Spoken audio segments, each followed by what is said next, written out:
রোজা যদি কেউ না রাখে, কোনো সারা বছর রোজা না রাখে, তাহলে তার কি হবে? বলে বহু সংখ্যক রোগের আশঙ্কা আছে।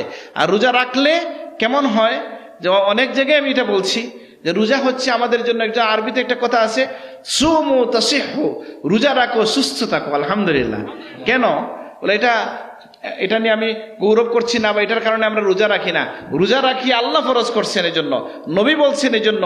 কিন্তু ইদানিংকালে 2-3 বছর আগে একটা আলোচনা শুনলাম, আমি এটা নিয়ে একটু পড়াশোনাও করলাম, যে অটোফেজির মধ্য দিয়া চিকিৎসা হয়, এই কথা বলে এক লোক নোবেল পুরস্কার পেয়ে গেছে। অর্থাৎ ক্ষুধার্ততার মধ্য দিয়া, ক্ষুধার মধ্যে থাকলে, পেট খালি রাখলে মানুষের বহু রোগের চিকিৎসা হয়ে যায়, এই কথা গবেষণা করে একজন বের করে পুরস্কার পাইছিল না 2 বছর আগে, জাপানের একজন ডাক্তার।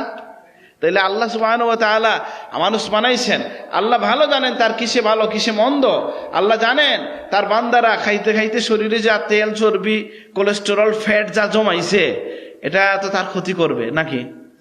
এটা সমাধান কি? বলে তাইলে আমরা যখন উপোস থাকি, আমাদের স্টমাকটা তখন গরম হয়ে যায়, খাবার খুঁজতে থাকে, খাবার খুঁজতে খুঁজতে কি হয়, যে আমাদের শরীরে যত জমানো চর্বি আছে, মানে ফ্যাট আছে, এগুলাকে সে টানতে থাকে। আস্তে আস্তে ওই যখন মানুষের কি হয়, যে স্টক থেকে টানতে থাকে, শরীরে যা জমা হয়েছে ময়লা আবর্জনা আছে, স্টমাকে এগুলা টানতে থাকে, গলতে থাকে, পুড়তে থাকে। এই জন্য রমজান শব্দের আরবি, রমাদ শব্দের অর্থ পোড়ানো, জ্বালানো। কি জ্বালিয়ে দেয়?